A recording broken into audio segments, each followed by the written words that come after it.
ঢাকার এক গরম দুপুর, সূর্যের তাপে যেন শহর নিঃশ্বাস ফেলছে না, কিন্তু রাজধানীর রাজনৈতিক আবহাওয়া তার চেয়েও বেশি গরম। এক অদৃশ্য চাপে ভরা, যেন কোনো বিস্ফোরণের আগের মুহূর্ত।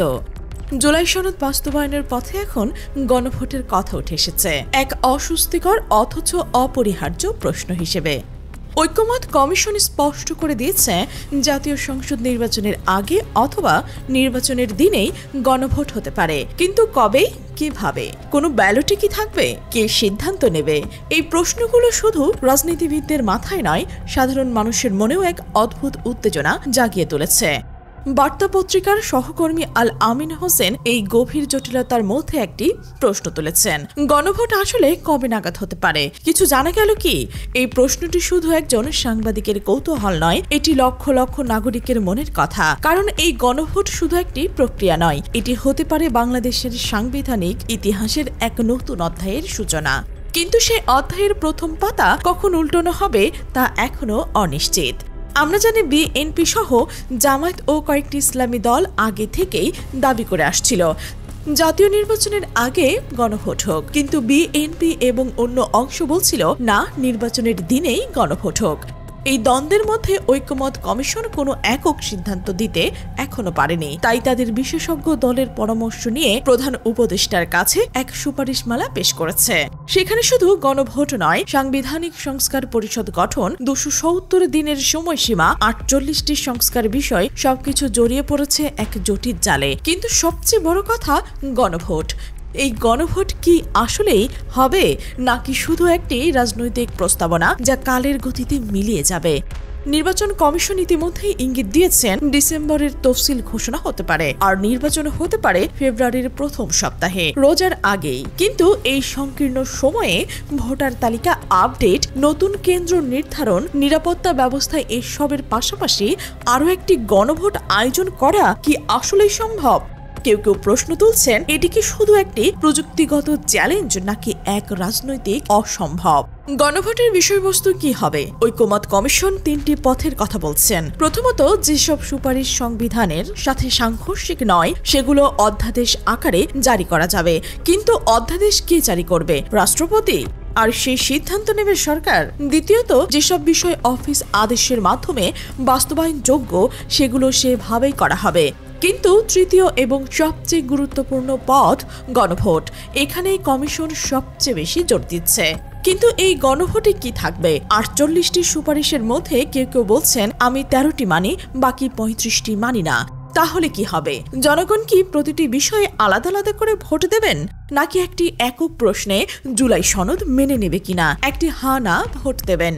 এখানে আসে আরো এক জটিলতা। যদি জাতীয় নির্বাচনের দিনে ডাবল ব্যালট ব্যবহার করা হয়, একটি সংসদ সদস্য নির্বাচনের জন্য, আরো একটি গণভোটের জন্য, তাহলে কি হবে? যারা নির্বাচন প্রক্রিয়া সম্পর্কে সচেতন নয়, যারা শুধু দলের প্রতীক দেখে ভোট দেন, তারা কি বুঝবেন যে দ্বিতীয় ব্যালটে হানা ভোট দিতে হবে? তাদের কাছে কি সেই ব্যালট শুধু একটি অপ্রয়োজনীয় কাগজের টুকরো মনে হবে, নাকি তারা ভুল করে দুটো ব্যালটেই একই দলের প্রতীক খুঁজছেন? এই প্রশ্নগুলো শুধু প্রযুক্তিগত নয়, এগুলো গণতন্ত্রের মর্মকে স্পর্শ করে। আর তখনই মনে পড়ে যায় বিএনপির স্থায়ী কমিটির সদস্য সালাউদ্দিন আহমেদের কথা। তিনি যখন ব্রিফ করছিলেন তখন স্পষ্ট করে বলছিলেন, সুপারিশগুলোতে আমাদের অনেক আপত্তি রয়েছে, যা আলোচনা হয়েছে তা সুপারিশে নেই। এই বক্তব্য শুধু একটি রাজনৈতিক প্রতিবাদ নয়, এটি এক গভীর অবিশ্বাসের ইঙ্গিত। যদি একটি প্রধান রাজনৈতিক দলই বলে আমরা এতে সম্মত নই, তাহলে গণভোট কি আসলেই জনগণের রায় হবে, নাকি শুধু একটি ঔপচারিকতা? এখানে আসে প্রফেসর আলী রিয়াজের মন্তব্য। তিনি কোট আনকোট করে বলেছেন, তারা সরকারকে বলছেন এই নোট অব ডিসেন্ট গুলো জনগণের রায় পাওয়ার পর রাজনৈতিক দলগুলো চূড়ান্ত সিদ্ধান্ত নেবে।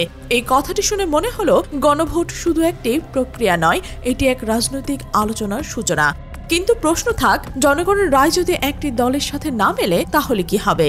রাজনৈতিক দলগুলো কি তখন জনগণের রায়কে অবহেলা করবে, নাকি তারা নিজেদের অবস্থান অপরিবর্তিত রাখবে? এই সন্দেহগুলো ক্রমশ গভীর হয়ে উঠছে। আর তখনই মনে পড়ে, বান্ডেল থাকলে প্রতি সেন্ট মানিতে খরচ বাঁচে। বিকাশের মানি বান্ডেল কিনে জিতুন প্রতি লেনদেনে। হ্যাঁ, এই বাণিজ্যিক বিজ্ঞাপনের মতোই রাজনীতিও কি এখন বান্ডেল বিক্রি করছে?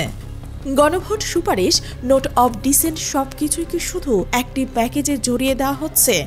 যাতে সময় মতো ডেলিভারি দেওয়া যায়। কিন্তু গণতন্ত্র কি কখনো বান্ডেলে আসে? জুলাই সনদ বাস্তবায়নের পথে এখন এক অদৃশ্য দৌড় চলছে। সরকার, নির্বাচন কমিশন, রাজনৈতিক দল সবকিছু নিজেদের অবস্থান নির্ধারণ করছে, কিন্তু সবচেয়ে বড় চরিত্র জনগণ এখনো মঞ্চে ওঠেনি।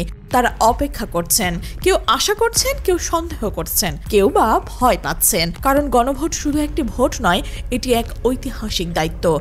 আর সেই দায়িত্ব যদি ভুল সময়ে, ভুল পদ্ধতিতে, ভুল প্রস্তুতি নিয়ে নেওয়া হয়, তাহলে তা কি গণতন্ত্রের জয় হবে নাকি গণতন্ত্রের বিপর্যয়? এখন পর্যন্ত যা জানা গেছে, ঐকমত্য কমিশন সুপারিশ দিয়েছে, গণভোটের কথা বলেছেন, কিন্তু কোনো নির্দিষ্ট তারিখ নেই, কোনো নির্দিষ্ট পদ্ধতি নেই, শুধু একটি সম্ভাবনা, নির্বাচনের আগে অথবা নির্বাচনের দিনে। এই অনিশ্চয়তার মধ্যেই দেশ এগিয়ে চলছে।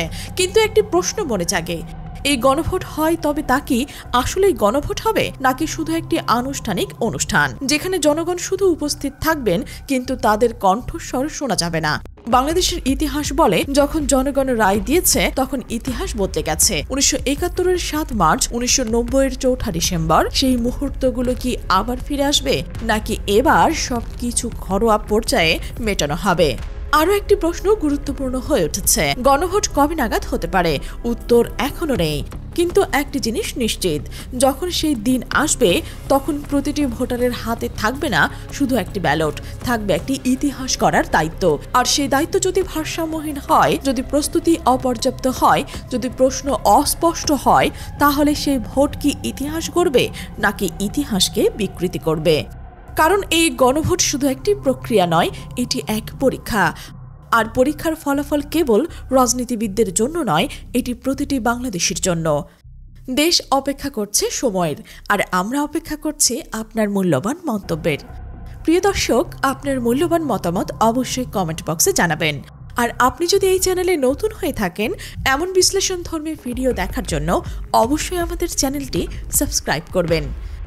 আমাদের সাথে থাকার জন্য ধন্যবাদ।